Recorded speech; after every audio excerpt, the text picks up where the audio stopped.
যে ফেরেশতা বা আম্বিয়াকে ডাকা তো অবশ্যই শিরক।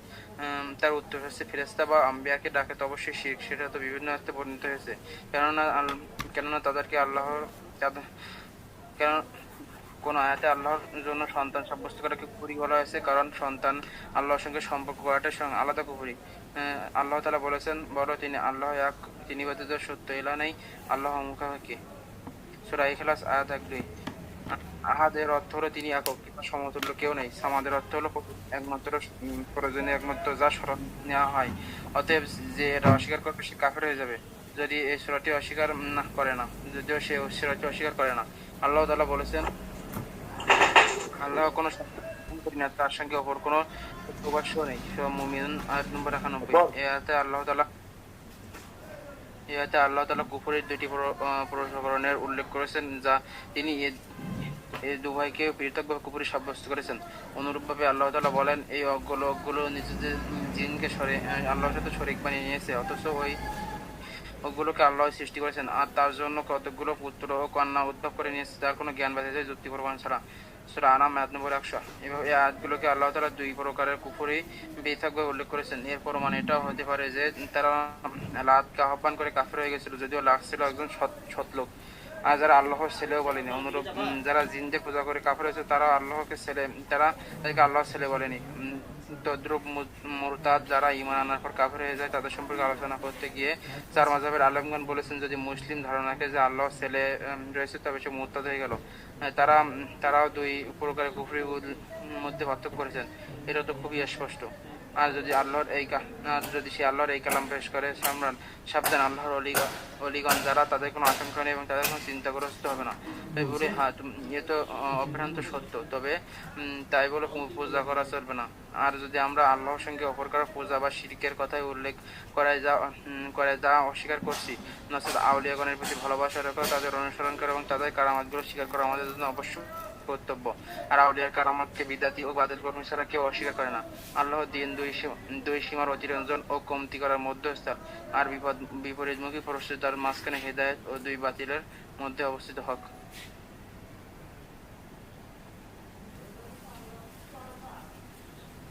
দিশাকে অধ্যায় শেষ।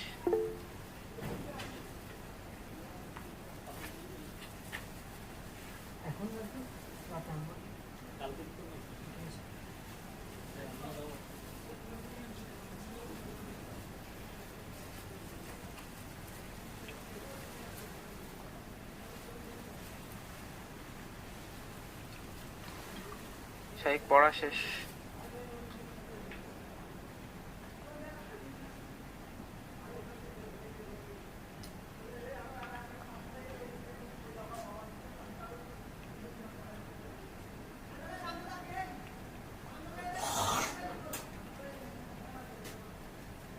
وعلى آله وصحبه ومن اهتدى بهداه।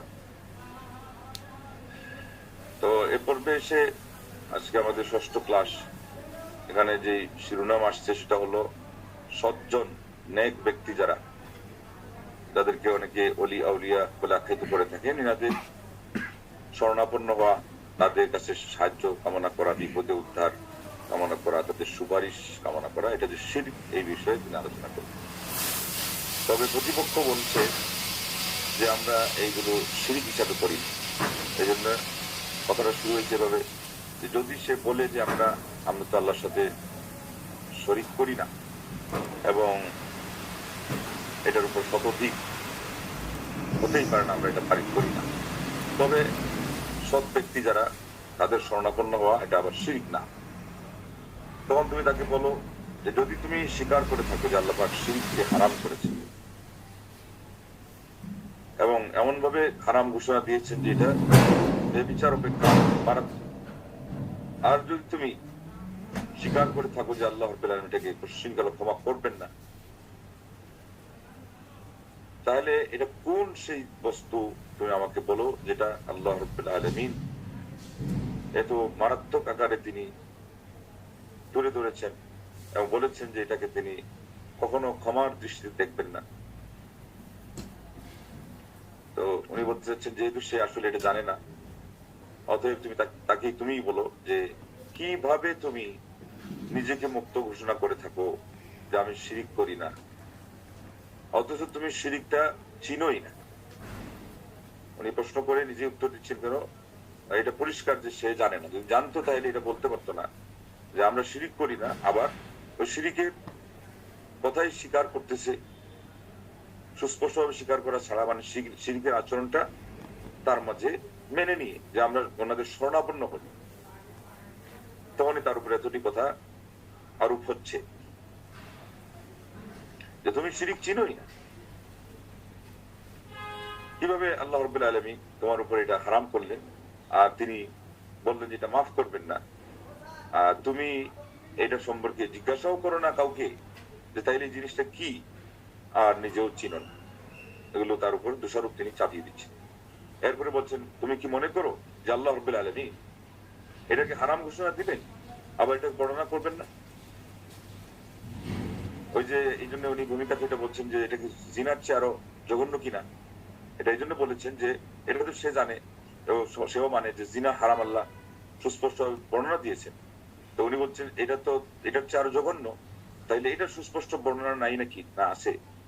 যদি থাকে তাহলে তোমার মধ্যে সেটা জ্ঞান থাকতে হবে, আর জ্ঞান থাকলে তোমার উত্তর সঠিক হতে হবে। এবং এই তুমি নিজেই খালি কথা বললেই হয় না যে আমি শিরিক মুক্ত, বাস্তবে তুমি শিরিক থেকে কিভাবে মুক্ত এটা তোমাকে প্রমাণ করতে হবে তোমার আচরণ দিয়ে।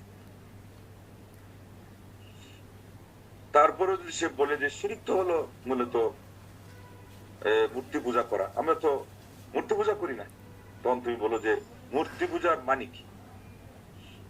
তুমি কি এই কথা মনে করো যে যারা মূর্তি পূজা করে তাদের ধারণা ছিল এটা, যেগুলো যে কাঠখড়িগুলো পাথরগুলো এরা সৃষ্টি করে, রিজেক দিয়ে পরিচালনা করে, তাদেরকে যারা আহ্বান করে এদের সকল কাজকর্ম এরা পরিচালনা করে, এই বিশ্বাস নিয়ে তারা এগুলো করতো? তো এটা তো কোরআন অস্বীকার করছে। কারণ আল্লাহ পাক কোরআনে বলছেন, কুল মান ইয়ারযুকুকুম মিনাস সামাই ওয়াল আরদ, তুমি তাদেরকে বলো যে তোমাদেরকে আসমান জমিন থেকে রিজিকের ব্যবস্থা কে করে। সূরা ইউনূসের ৩১ নম্বর আয়াত। এবং সবাই জানেন যে উত্তরটা হলো কি, যে তারা একেবারে এক বাক্যে ধ্যাতহীন ভাবে তারা সবাই বলে কি, আল্লাহ। তোদের এই কথা তো কোরআন অস্বীকার করছে কাফিরদের জবানিতে, তাদের বাচনিক এই কথা প্রমাণিত হচ্ছে যে এটা তারা অস্বীকার করত। এরপরেও যদি সে বলে যে সে কাঠখড়ি পাথর এবং এই সৌধ, যেটা পাকা কবর যেগুলো আছে, এগুলোকে তারা ডাকে, এখানে তারা জবাই করে, আর এই কথা বিশ্বাস করে বা তারা মুখে এই কথা বলে যে এরা আমাদেরকে শুধুমাত্র আল্লাহ রাব্বুল আলামিনের নিকটে করে দিবে, আর এর বরকতে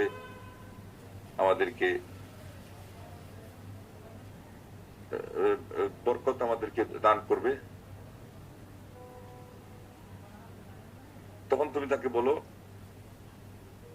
এটা তো সঠিক বলেছো, এটাই সঠিক বলেছো এবং এইটাই তোমাদের বাস্তব কথা, তোমার মুখ দিয়ে তুমি স্বীকৃতি দিয়ে দিলে। পাথরের কাছে এবং পাকা কবর সৌধ এগুলোর কাছে তোমরা এটাই করো, আর অন্যান্য জায়গায় গিয়ে, তাহলে পরে এবার তুমি নিজেই স্বীকার করলে যে এটাই হলো তাদের ইবাদত করা, আর এটাই তো আমরা চাচ্ছি না। সেই সাথে তাকে বলা হবে তোমার যে কথা হলো ছিল যে শিরক হলো মূর্তি পূজা করা, এর উদ্দেশ্য কি এটা যে শুধুমাত্র পূজা করাতেই মূর্তি হওয়াটা সীমাবদ্ধ,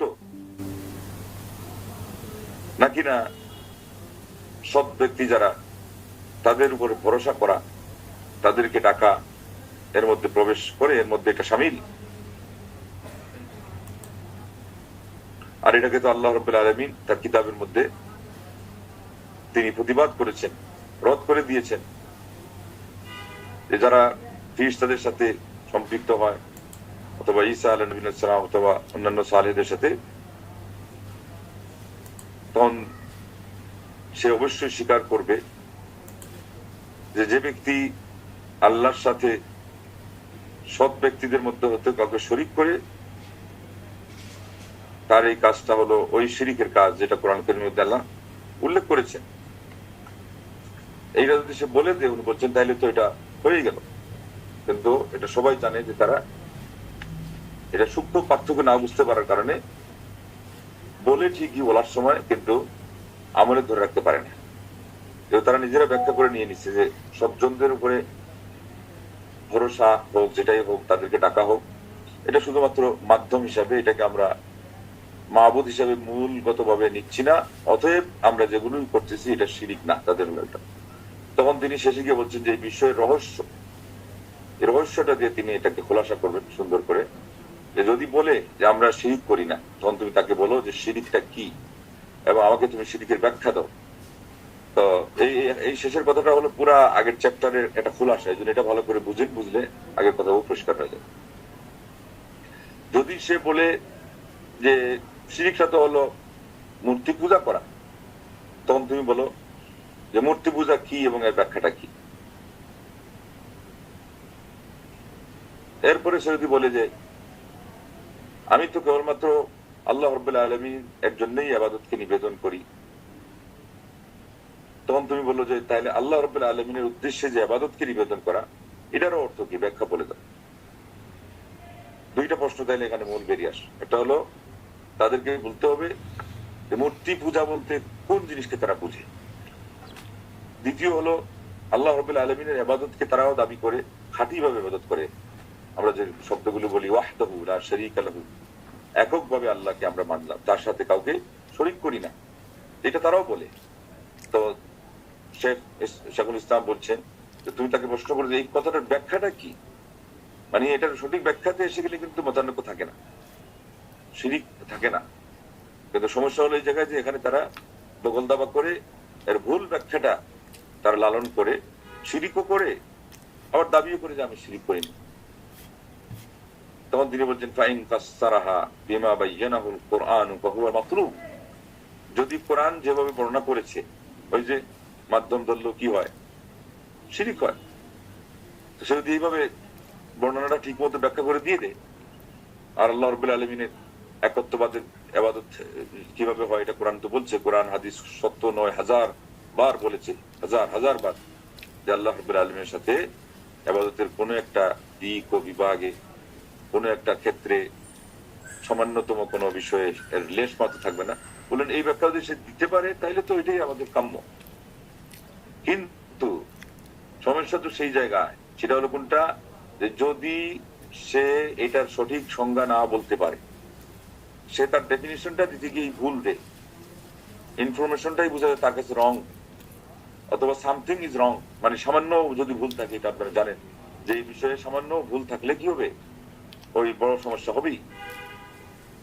মানে পরিমাণ কোনো কিছুই রাখে না, পরিমাণে কোনো কিছু আসে যায় না। শিরিক এমন একটা জিনিস, এই মহাপাতকী লেশ পর্যন্ত, লেশ পরিমাণ যদি কোনো অপব্যাখ্যা, কোনো ধরনের বেখেয়ালি কণায় যদি ঢুকে যায়, তাহলে সর্বনাশ, এর মধ্যে আর কোনো সমস্যা থাকে, মানে বাধা থাকে না, কমতি থাকে না।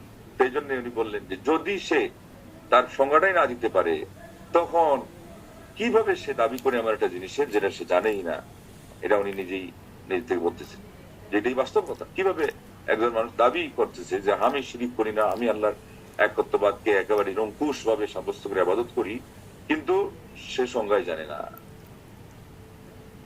তারপরে বললেন যদি সে তার আসল অর্থ ছাড়া অন্য অর্থে ব্যাখ্যা করে,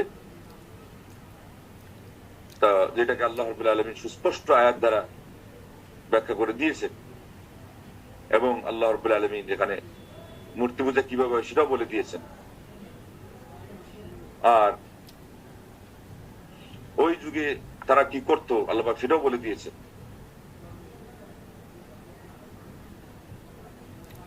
আর তারা আবার এগুলোই করে, আবার এরপরে আমাদেরকেই, আমরা যারা তাদের প্রতিবাদ করি, তাদের উপর তারা চড়াও হয় নানাবিধ আপত্তি নিয়ে, এমনকি চিৎকার করে, যেমন করেছিল তাদের পূর্বসূরি, তাদের মতের সাথে মিল রাখা ভাইগুলো, যে আজআল আল আলিহাতা ইলাহা ওয়াহিদা ইন্না হাযা লাশাইউন উজাব, সে কি এইসব দেবতাগুলোকে এক দেবতায় পরিণত করেছে? অবশ্যই এটা একটা মহা আশ্চর্যের বিষয়। তোরা সাদের 5 নম্বর আয়াত, তাদের অবস্থা তো হুবহু তাই, নিজেরা তাওহীদের উপরে এই পরিমাণ আপত্তি আনতে তাদের দ্বিধা হয় না, যে এটা নাকি আশ্চর্য, এটা নাকি সমাজকে বিভেদের মধ্যে ফেলে দেয়, সততা বিচ্ছিন্ন করে ফেলে, সমাজের মধ্যে ফাটল সৃষ্টি করে।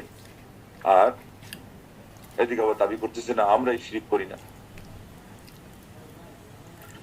তারপরে তিনি এই যে এখন বলছিলাম যে এরা হেডিং দেয় নাই বাংলাতে, এখন যে পরবর্তীতে কথাগুলো এখানে একটা হেডিং আছে, শিরোনাম আছে, শিরকুল মুতাখিরিনা আযামু মিন শিরকিল আরাবিল আউয়ালিন। পরবর্তীদের শিরিক বড় মুসলিম সমাজে এটা উদ্দেশ্য, এটা হলো পূর্ববর্তী আরবের মানে আল্লাহ নবী সাল্লাল্লাহু আলাইহি ওয়াসাল্লামের সময়কার মুশরিকিন, মক্কা যাদেরকে বলা হয় মুশরিকিন, কুরাইশ যাদেরকে বলা হয়, সেটাই উদ্দেশ্য আরব দিয়ে। তাইলে আল্লাহ নবী সাল্লাল্লাহু আলাইহি ওয়াসাল্লামের যুগে আরবের মানুষের মধ্যে মুশরিকদের মধ্যে যেটা ছিল সেটার চেয়েও আরো ভয়াবহ। এটা হলো আরো সেটা বাংলা বইতে পরের অধ্যায় আর কি অনুবাদে। কিন্তু কথাগুলো তো এখন দেখেন যে কথাগুলো আমি বলবো এগুলো তো এগুলোর আগে তিনি হেডিংটা নিয়ে আসছে। কথা কি বাকি থেকে গেছে না, যে সে যদি বলে, এমনকি সেটা শুরু হয়েছে নি আবার যে আমরা যে তারা কিছু বাদ আছে আরো। হ্যাঁ, যাই হোক, তাহলে ওটা মিলাই নিতে হবে। এখানে হেডিং শুরু হয়ে গেছে এই জায়গাতেই, বাংলাদেশ যখন পড়ছে তখন আমি দেখছি হেডিং আসে নাই। তো যাই হোক, কথা চলতেছে এই জায়গাতেই যে সে যদি বলে যে তারা এই সমস্ত ফেরেশতাদেরকে আহ্বান করার মাধ্যমে, নবী রাসূলদেরকে আহ্বান করার মাধ্যমে তারা কোনো কুফরি করে না, বরং কুফরিটা অন্যরা করে, যারা ফেরেশতাদেরকে আল্লাহ রাব্বুল আলামিনের কন্যা সন্তান বলে দাবি করে। আর আমরা এটাও করি না। ঠিক আমাদের যুগে যাদেরকে আমরা ডাকি, যেমন আব্দুল কাদের জিলানী, এনাকে তো আল্লাহর সন্তান বলি না। কথাগুলো মিলতেছে তো নাকি? মিলতেছে। তো আব্দুল কাদের জিলানী সহ আরো যাদেরকে আমরা ডাকি, বিপদে শরণাপন্ন হই, তাদেরকে তো আল্লাহর সন্তান বলি না। তারা এখন এখানে পার্থক্য করতে যাচ্ছে যে খ্রিস্টানরা তাইলে বিভ্রান্ত হয়েছিল যখন বলছিল যে ফেরেশতারা হলো আল্লাহর সন্তান, অথবা যে কোনো কাফির শ্রেণীর এটা বিশ্বাস ছিল। আর খ্রিস্টানদের বিশ্বাস ছিল যে মারিয়াম আলাইহিস সালাম হলেন আল্লাহর স্ত্রী, আর ঈসা আলাইহিস সালাম হলেন আল্লাহর সন্তান। আর ইহুদিদের বিশ্বাস ছিল যে উযাইর আলাইহিস সালাম হলেন আল্লাহর সন্তান। এইভাবে দ্বিত্ববাদ, তৃতীয়বাদ সহ তাদের কথা হলো যারা আল্লাহ রাব্বুল আলামিনের ব্যাপারে এই সমস্ত বিশ্বাস নিয়ে অন্যদেরকে ডাকে, সেটাই হলো কুফরি, সেটাই হলো শিরিক। আমাদেরটা কেন শিরিক হবে? আজকে আমাদের কি অবস্থা দেখবেন যে খুব শক্তভাবে আস্ফালন ছাড়ে, বলছে যে আমরা কবরে গেলেই আমাদেরকে বলে কবর পূজা করি। আরে আমরা কবর পূজা করি না, আমরা কবর জিয়ারত করি। বাহ, খুব সুন্দর করে বলে দিল। এই যে এদের মতোই এদিকে ডাকতেছে কি, আবার ঘোষণা দিচ্ছে যে কবরের কাছে গিয়ে বললে ওমরার টিকিট হয়, হজ্জের টিকিট হয়। আমি প্রতিবার ওমরা এবং হজে যাওয়ার সময় বাবার কাছে চাই, বাবা আমাকে টিকিট দেয়, আপনারাও কি চাইবেন কিনা? সরাসরি বলতেছে বক্তা স্টেজে। এবং নানাবিধ ঘটনা তারা যেগুলো বলে, কোন সময় ঘুরিয়ে পেঁচিয়ে, কোন সময় নিয়ে বিনিয়ে, আর আজকাল তো সুস্পষ্ট ভাবে যে অমুক তমুকের কবরে গিয়ে ডাক দিয়ে মরা মানুষকে জিন্দা করে ফেললেন, মরা গাইকেও জিন্দা করে ফেললেন, এগুলো তারা বলে। এবং বলে না যে আব্দুল কাদের জিলানী রাহিমাহুল্লাহ তিনি কবরে গিয়ে বলছেন যে আমার অনুমতিতে, আমার নির্দেশে তুমি জিন্দা। এবং এটা প্রসঙ্গটা কোনটা টানছিল? প্রসঙ্গ টানছিল যে আমাদের নবী সাল্লাল্লাহু আলাইহি ওয়াসাল্লামের উম্মত বনী ইসরাইলের নবীদের চেয়ে শক্তিশালী। আচ্ছা, এটা কেমন কথা? কোন একজন নবী উনি যেই মানেরই হন, যেই যুগেরই হন, আরেক নবীর উম্মতের চেয়ে তিনি নিচে নেমে যাবেন আর উম্মত উপরে যাবে, এটা তো আল্লাহ নবী বলেন নাই, কোরআনেও এটা নাই, আর এটা কোনো বাস্তব কথাও না। কিন্তু তারা এটাকে হেডিংটাই দিচ্ছে এটা। এরপরে বলছে যে আব্দুল কাদের জিলানী কবরে গিয়ে বলছেন যে কবরবাসী আমার নির্দেশে জীবিত হোক, তখন নাকি সবাই জীবিত হয়ে গেল। বা ওখানে গিয়ে যেদিন বলছিলেন যে ওই কবরবাসী একজন ব্যক্তিকে কেন্দ্র করে, তো দাঁড়িয়ে গেল সে। তারপরে ওরা বলতেছে যে আপনি অন্তত কথার আদবটা রক্ষা করতে পারতেন, বুঝলাম আপনার এবিলিটি আছে, পাওয়ার আছে খুব, কিন্তু আল্লাহ নবী ঈসা আলাইহিস সালাম বললেন যে আল্লাহর নির্দেশে, আর আপনি বলতেছেন যে আপনার নির্দেশে। হুম, এটা কেমন কথা? আপনি তো মিস্টেক করলেন, তো ওভারটেক করলেন। তখন বলতেছে, আরে বেশি কথা কও কেনে? বলে কি হয়েছে? বলে আমি যদি বলতাম যে আল্লাহর নির্দেশে জীবিত হোক, তাহলে বাবা আদম থেকে নিয়ে পর্যন্ত যত কবরস্থ ছিল সবগুলো দাঁড়িয়ে যেত। এরপরে এদেরকে খাবার দিত কে? এদিকে পাওয়ার ঠিকই বলে ফেলাইছে, আর এরপরে প্রশ্ন দিয়ে আটকাইছে যে না, এটা আমি করি না, এই জন্য যে এগুলোকে খাওয়া দেওয়া সম্ভব না। তো এখন খাওয়ার দেওয়াও দায়িত্ব এসে গেছে, মানে বুঝাচ্ছে যে এত চাক্ষুষ ভাবে আমি এদেরকে জীবিত করে তুলতাম যে তোমাদেরকে এদের মেহমানদারি করাইলাম। নউযুবিল্লাহ, ইন্না লিল্লাহি। এই একই অবস্থা স্বীকার করার বেলায় একটুতেও না, সামান্যতম দুর্বলতা নাই। আমরা কিসের শিরিক করি? আমরা কালিমা, তাওহীদ এগুলো নিয়ে আপনাদের চেয়ে আরো ভালোভাবে আছি। এদিকে বাস্তবতার যখন প্রসঙ্গ আসে, তো কথায় শিরিক, কাজের শিরিক, আচরণের শিরিক, শুরু থেকে শেষ পর্যন্ত শিরিক। ওই যে নকলের দুনিয়াতে বলবে যে সব জেনুইন, সব জেনুইন, অথচ শুরু থেকে শেষ পর্যন্ত দুনিয়া যেহেতু নকলে ভর্তি, ফরমালিন আর ফরমালিন।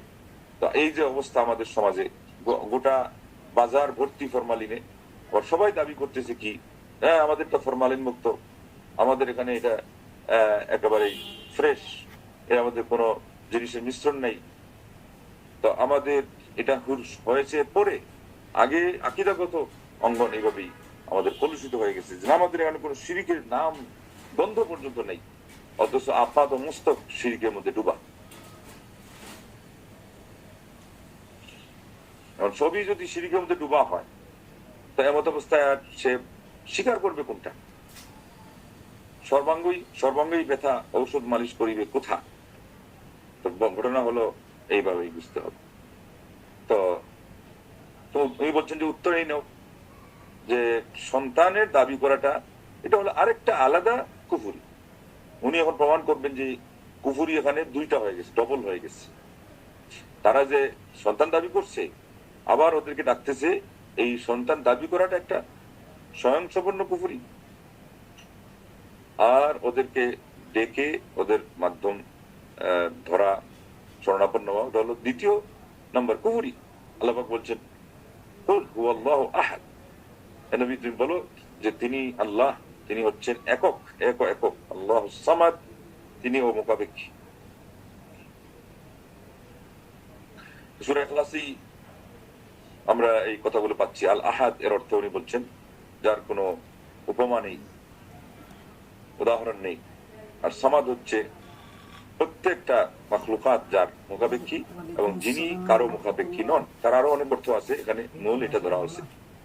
বলছে যে ব্যক্তি এটাকে অস্বীকার করে সে কুফরি করলো, যদিও বা সে এই সূরাকে মেনে সূরা ইখলাসকে মানে। যেমন এই যে এরা বলতেছে আমরা সবই মানি, কিন্তু মানাটা হলো তাল গাছ নিজে ভাগে আসলে, তারা যে অপব্যাখ্যা করছে ওটা মানলে। এই জন্য বলছেন যে সূরাকে মানলে সমস্যা নাই, মানে মানা না মানার মধ্যে কোনো ব্যবধান নাই। আসল সমস্যা হচ্ছে যে এই যে অর্থ, যেটা যে আল্লাহ রাব্বুল আলামিন কারো যেমন মুখাপেক্ষী না, অন্য সবাই তার মুখাপেক্ষী। অন্য সবাই, এটা ভালো করে বুঝবে, অন্য সবাই এর অর্থ হলো তারা যাদেরকে ডাকতেছে, তারা যাদের শরণাপন্ন হচ্ছে, এরাও তো আল্লাহর মুখাপেক্ষী। তো ওরা আবার কিভাবে তাদের মনের আশা পুরা করে দিতে পারে, তাদের যে প্রয়োজনটা মিটাই দিতে পারে? এবং এই কথার বিভিন্ন জায়গায় কাল কিয়ামতের দিন দীক্ষার স্বরূপ আল্লাহ উল্লেখ করেছেন,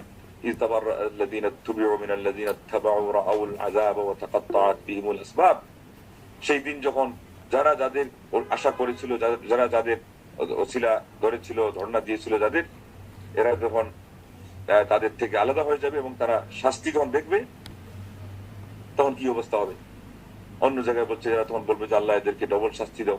আল্লাহ তখন বলবেন যে সবার জন্য ডবল শাস্তি, কেননা ওরা তো বলতেছে যে আমরা তাদেরকে আমাদের ইবাদতের জন্য ডাকি নাই,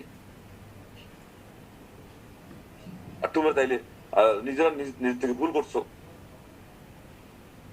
আর ওরাও ওই রকম মানুষ ছিল, ওই পথের মানুষ হওয়ার কারণে সবার মধ্যেই শিরিকটা যখন বাস্তবে ছিল, তো আল্লাহ রাব্বুল আলামিন বলছেন লিকুল্লিন, প্রত্যেকটা জন্য যাদের ডাকা হয়েছে, যারা ডাকছে, এদেরকে আল্লাহ বলছেন যে আমি ডবল শাস্তি দিব। লা ইলাহা ইল্লাল্লাহ। আল্লাহ পাক বলছেন মাত্তাখাযাল্লাহু মিন ওয়ালাদ। এই যে সুস্পষ্ট ভাবে এবার কথা আসছে যে আল্লাহ বলছেন যে আমি তো, আল্লাহ তো কোনো সন্তান গ্রহণ করেননি। ওমা কানা মাআহু মিন ইলাহ। আর কোনো ভাবেই, কোনো ক্রমেই তার সাথে অন্য কোনো মাবুদ ছিল না। সূরা মুমিনুন 91 নম্বর আয়াত। ফাফাররাকা বাইনান নওআইনি ওয়া জাআলা কুল্লাম মিনহুমা কুফরান মুস্তাকিল্লা। আল্লাহ রাব্বুল আলামিন এই দুই প্রকারকে কি করলেন? আলাদা আলাদা উল্লেখ করলেন এবং সবটাকেই স্বয়ং সম্পূর্ণ শিরিক হিসাবে তিনি সাব্যস্ত করলেন। আল্লাহ পাক আরো বলেছেন ওয়া জাআলু লিল্লাহি শুরাকা আল জিন্না ওয়া খালাকাহুম ওয়া খারাকু লাহু বানিনা ওয়া বানাতিন বিগাইরি ইলম। সূরা নামে 100 নম্বর আয়াত। যে তারা আল্লাহ রাব্বুল আলামিনের সাথে শরীক ঠিক করেছে, নির্ণয় করেছে এবং জিনদের মধ্য থেকে শরীক নিয়েছে, অথচ আল্লাহ রাব্বুল আলামিন তাদেরকে সবাইকে সৃষ্টি করেছেন। আর তারা আল্লাহ রাব্বুল আলামিনের উদ্দেশ্যে ছেলে সন্তান, কন্যা সন্তান এগুলো তারা স্থির করে ফেলেছে বিগাইরি ইলম, কোন ধরনের জ্ঞান ছাড়া। কারণ জ্ঞান থাকলে তো যেটা বাস্তব না এটা তারা করতে পারতো না। তো আল্লাহ বলেন এটা হলো সম্পূর্ণ অন্ধকারে ডিল ছাড়ছে এবং তারা আল্লাহ রাব্বুল আলামিনের উপরে অত্যুক্তি করছে, মহান রাব্বুল আলামিনের উপরে তারা মিথ্যা অপবাদ দিয়ে এই কাজ করছে। তো অতএব আল্লাহ দুই কুফরির মধ্যে পার্থক্য করলেন। আর এর দলিল হলো আরো কিছু রয়েছে, যার মধ্যে হলো আল্লাযীনা কাফারু বিদুআইহিম আল্লাত মা কাউনিহি রাজুলান সালিহান লাম ইয়াজালুহু ইবনাল্লাহ।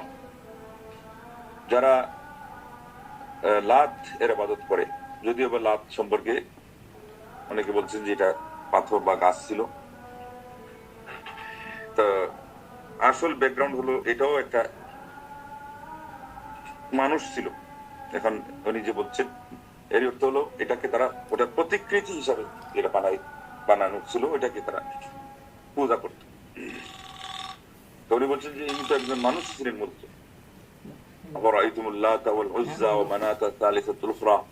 আল্লাহ রাব্বুল আলামিন এই উদাহরণ গুলো কোথাও বারবার উল্লেখ করতেছেন মানুষকে শিক্ষা দেওয়ার জন্য। তো যাই হোক, বলছি যে এরা তো তারাও তো অন্তত স্বীকার করে এখনকার যুগের এরা যে যারা লাতের পূজা করত এরা মুশরিক ছিল, কাফির ছিল। অথচ যেটা তারা বলতেছে যে ওই কারা কারা ফেরেশতাদেরকে আল্লাহর সন্তান, কন্যা সন্তান বলতো, সেটা সেই কারণে শিরিক ছিল। এখানে তো লাতকে তো ওরা আল্লাহর ছেলে বলতো না, তারপরও শিরিক। এর অর্থ হলো এবার ওদের কথা দিয়েই লেখক তাদেরকে উত্তর দিচ্ছেন। তোমরা যে বললা যে আল্লাহর সন্তান দাবি করে কাউকে ডাকলে শিরিক হবে, এখানে তো লাতকে তারা কি করতো না, আল্লাহর সন্তান বলে তারা দাবি করতো না। ঠিক তদ্রুপ ওয়াল্লাযীনা কাফারু বিইবাদাতি আল জিন লাম ইয়াজআলুহুম কাযালিক। যারা জিন্নাত এর ইবাদত করার মাধ্যমে, জিনদের পূজা করার মাধ্যমে কুফরি করেছে, কাফির হয়েছে, এরাও তো জিনদেরকে তো কোনোদিন আল্লাহর সন্তান বলে নেই। এমনি ভাবে সারা বিশ্বে ছড়িয়ে থাকা যে চায়ের মাযহাবের যত আলিম ওলামারা আছেন সবাই তারা ধর্মান্তরিত কিভাবে মানুষ হয় এই চ্যাপ্টারে কি উল্লেখ করেছেন যে আন্নাল মুসলিমা ইযা যাআম আন্নাল্লাহ আন্না লিল্লাহি ওয়ালাদান ফাহুয়া মুরতাদ। কোন মুসলিম যদি দাবি করে, ধারণাও করে যে আল্লাহ রাব্বুল আলামিনের কোন সন্তান রয়েছে, তাহলে সে মুরতাদ হয়ে যাবে, সে ধর্মচ্যুত হয়ে যাবে। ওয়াইফাররিকুনা বাইনান নাওআইন। এবং তারাও এই দুই প্রকারের মধ্যে তারা পার্থক্য করেন। একটা পার্থক্য হলো, একটা হলো যে কুফরি কাজ করলে কাফির বলা হবে, আরেকটা হলো ওনারা আলাদাভাবে যেহেতু উল্লেখ করেছেন যে আল্লাহ রাব্বুল আলামিনের জন্য সন্তান দাবি করলে কাফির হবে, তাহলে তাদের কিতাবী লেখনের মাধ্যমেও আমরা বুঝতে পারি যে এখানে দুইটা বিষয়কে, পয়েন্টকে আলাদা আলাদা করে তারাও কুফরি ধরেছেন। ওয়াদা ফি গায়াতিল উদুহ। এবং এই পর্যন্ত এসে উনি বলছেন যে এই কথাটা একেবারেই শেষ পর্যায়ে, সর্বোচ্চ পর্যায়ের সুস্পষ্ট কথা, এর মধ্যে কোনো গোজামিল নাই, কোনো ধোঁয়াশা নেই, কোনো ধরনের সংশয় নেই, কথার মধ্যে কোনো গুমর নেই। আর আল্লাহ বলেছেন, আর যদি সে বলে যেটা আল্লাহ বলছেন যে আলা ইন্না আউলিয়া আল্লাহ লা খাউফুন আলাইহিম ওয়া লা হুম ইয়াহজানুন, যে তোমরা জেনে রাখো আল্লাহর ওলিদের কোনো ভয় নেই, কোনো চিন্তা নেই, সূরা ইউনূসের ৬২ নম্বর আয়াত।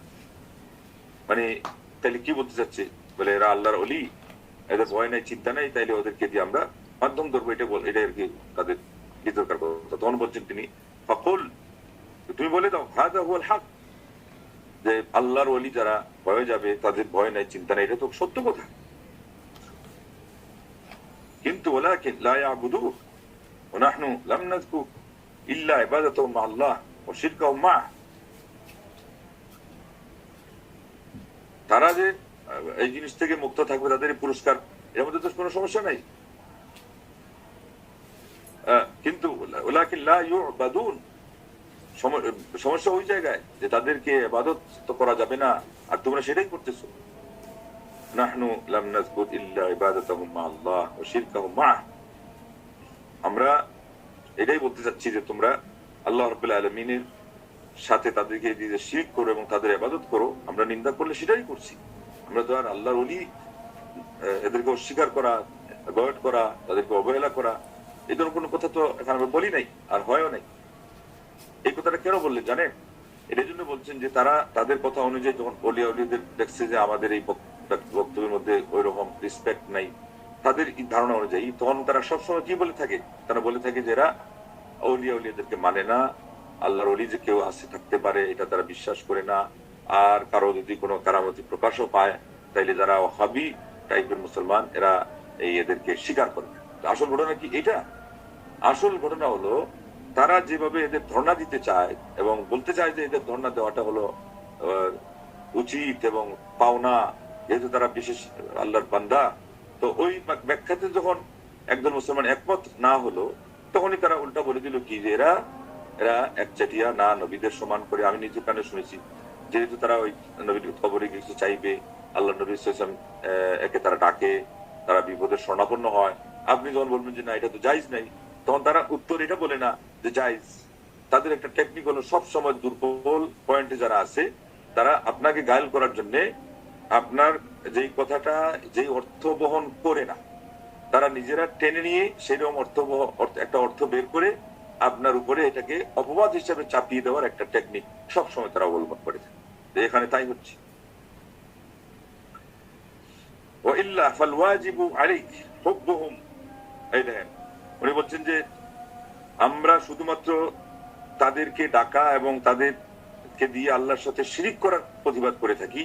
তুমি যেটা বলতে চাচ্ছ এরকম তো কোনো কিছু না যে আল্লাহর এই আয়াত শোনার জন্য তো তুমি বলতে চাচ্ছ যে আজকে আমাদেরকে নতুন কিছু শিখাবা। আল্লাহর ওলি এদের ব্যাপারে ভয় নেই চিন্তা নেই, এটা তো আমাদের কাছে এটা স্বতঃসিদ্ধ, এটা স্বীকৃত, এটা মীমাংসিত। আর কোন দুই পক্ষের মধ্যে এমন কোন বিষয় কিন্তু কোনোদিন দ্বন্দ্ব হয় না।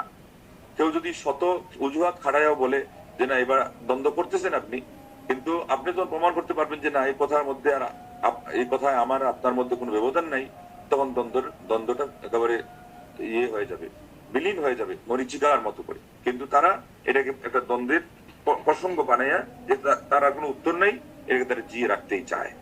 এই জন্য উনি বলছেন যে ইল্লা ফালওয়াজিবু আলাইকা হুব্বুহুম ওয়া ইত্তিবাউহুম ওয়াল ইকরারু বিকারামাতিহিম ওয়ালা ইয়াজহাদু কারামাতিল আউলিয়া ইল্লা আহলুল বিদআ ওয়াদ দালাল।